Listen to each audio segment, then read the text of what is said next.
Okay, so when we mentioned cradle to grave, just trying to emphasize again, there's six major topics. Again, what are they?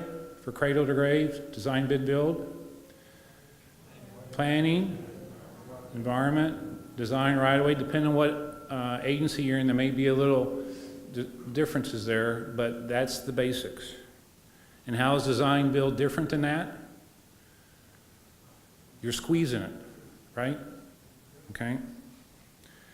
So the idea is pre-award, post-award. Remember, across the overarching elements are finance, quality, and safety.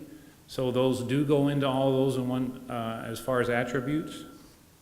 But the other thing to remember, like the video pointed out, we have 3 major milestones to help a design build project move through.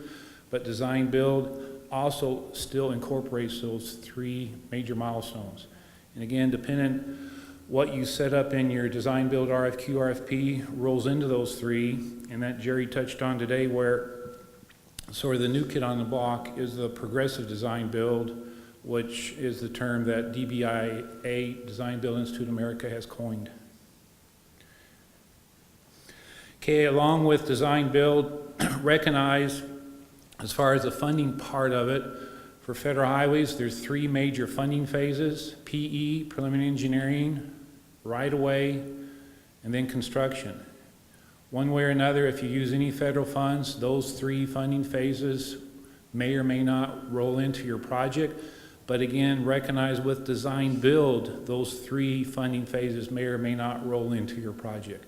However, with design